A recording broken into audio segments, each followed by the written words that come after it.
Hello DIY Delk viewers. Today we are in the kitchen for today's video, and we're going to be doing some baking, of course, for the holiday season, baking some cookies, and we're getting the recipe from this We Energies cookbook from the first responders. And I believe this is still available. I'm not sure exactly where, but if you just look this up online, you'll probably find where to get it somewhere. And the recipe we're going to be making today is these best chocolate chip cookies. If it'll focus like that. Not sure if it'll focus. Whatever. But it's on page 19 of the cookbook. And this is the process that we're going to be doing. This is the recipe we're going to do. And we're going to see how we go. Or we're going to see how it goes and see if this is truly the best chocolate chip cookies. Alright, so first things first with these chocolate chip cookies, you got to preheat the oven to 350. Makes sense to that here, press bake, and the preset is already at 350. So I'm going to click, where's the start? All right, so now the oven's preheating. Step one already done. Now in a large mixing bowl, we gotta mix our oil and our sugars. So we're gonna use this orange mixing bowl here. We're gonna mix in our sugars first, which is 2 cups of granulated sugar and 1 cup of brown sugar. This might give like a pig heart attack, but we'll see. Let's break down the sugar so it's easier to mix in. Kind of break this down here because brown sugar is very compact, so you want to make sure to like mix it in well. And then next we got our oil. We're using avocado oil for this one, switching things up. And it says to use 1.33 cups of vegetable oil. There's, I guess we can just pour this in, see if this works. We'll use that for now. So it's a pretty safe bet here. Let's mix this in. I'll just pour in this 1/3 of a cup here. Probably should have been more exact earlier, but sometimes with baking, you just gotta go with your gut, go on the fly, and all pays off. All right, that should actually be enough. Right here, and let it drizzle, drizzle, drizzle. All right, I think we're gonna move on to the next step, which is when we add in our eggs. And we add them in one at a time, and we use 4 eggs. And typically what I like to do is I like to crack my eggs on the counter and then put the shell, essentially just like in here, and put it there. A lot of people like to crack it on the surface of the bowl. I don't like that personally because there's a big risk of shell being caught in there. Like even if you do like a perfect crack, sometimes the shell can kind of break off and go in the bowl. So in my preference, I like to break them just on the counter. And I'm not gonna lie, one thing I forgot to do is you're supposed to do it 1 at a time, even though I just kind of quick fired with the 2. So I'm just gonna mix this in. You know, baking, you can have some margin for error. Mix this in. Try and make sure there's no granular pieces. Do you want to show the camera what it looks like so far? Yeah, so this is what it currently looks like right now, which I believe is good because obviously we want the sugar fully mixed in. So I'm feeling good about this right now. Seems pretty well mixed, so now I'm going to put in my next egg. This is 3 of the 4. Got that. Always make sure that there's no shell, because otherwise you don't want a person like chipping their tooth or anything, because that'd be pretty bad. Mix this hard. It's definitely a workout for sure, I would say. It's definitely a workout doing this. Alright, now we're going to add the last egg. That was actually a really good crack at the end. Yeah, so like I said, always crack your eggs, and just for anything too, always crack your eggs on the counter, and don't crack them in the bowl, because that's just stupid, in my opinion. Alright, so this is what our wet mixture looks like at the moment, where as you can see, it is wet, with the sugar mixed in, with the oil and the eggs. Looks good there. Next up, we're moving on to the dry mixture, which is where we combine our flour, our baking soda, and our salt. So I'm gonna move this to the side here. And we got this KitchenAid mixer. I'm gonna quickly unplug this and then put this in here. So then when we turn it on, it works. We're gonna put in our 4 cups of flour here into the bowl, kind of granularly. Or not granularly, just dump it in. Don't know why I said that. Let's kind of mix this in a little bit to make sure that,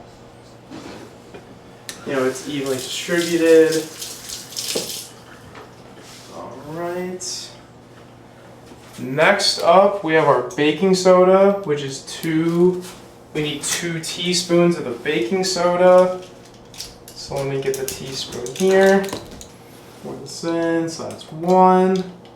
With some little extras coming out. And then we got 2. And a little more. And then next, we need 2 teaspoons, I believe, of salt, which is right here.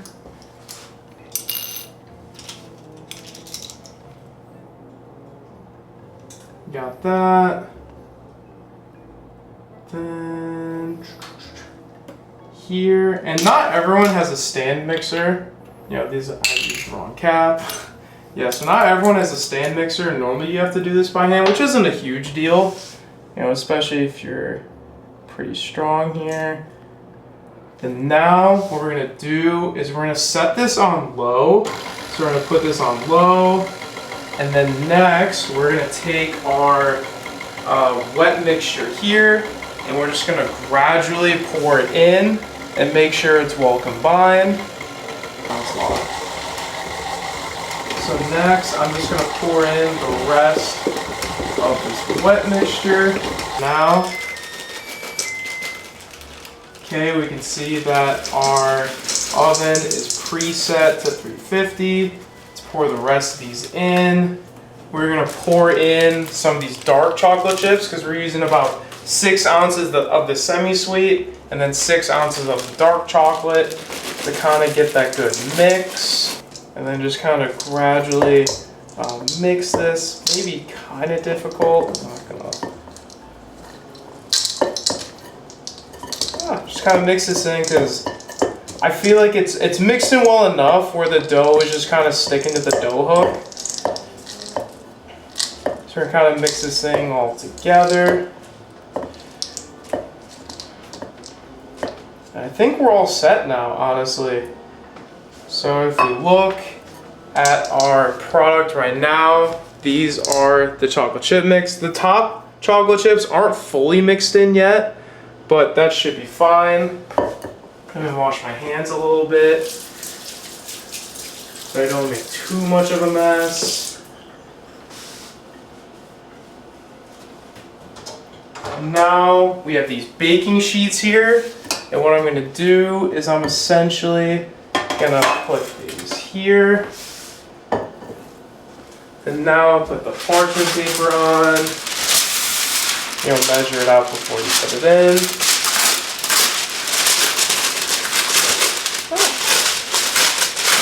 Not the cleanest rip, but get the job done. Now we got parchment paper. Yeah, so now we're essentially just gonna scoop our cookies out. And if I read the directions again, it says drop tablespoons of dough 2 inches apart. Okay.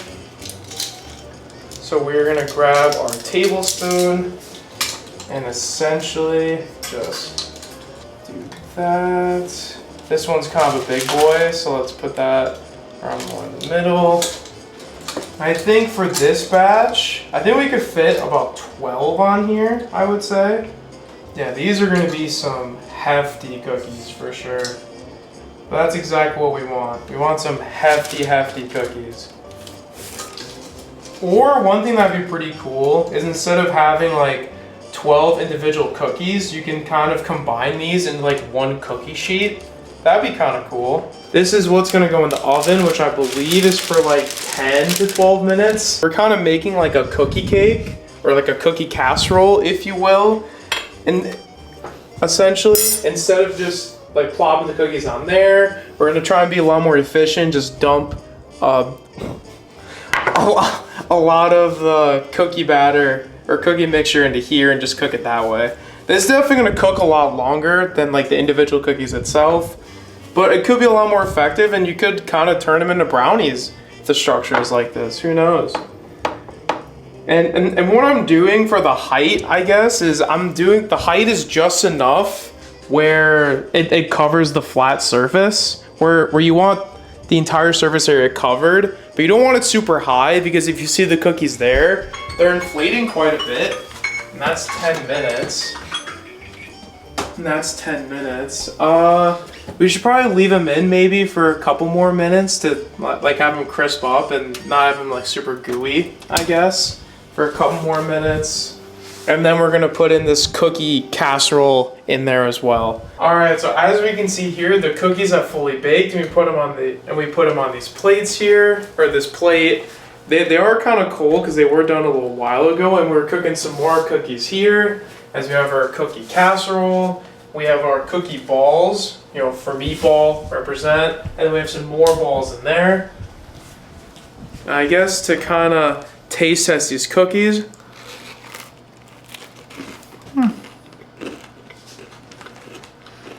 They're definitely a little harder because they've been out for a while, but I would say overall, they taste like cookies, and especially with the chocolate chips, are pretty much a big hit.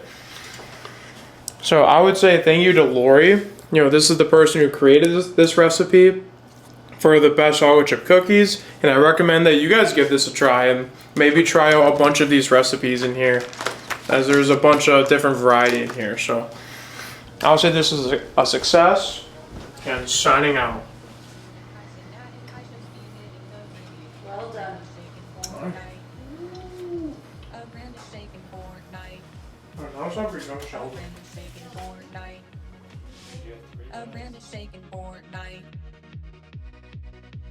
Last night we let the wrestler talk.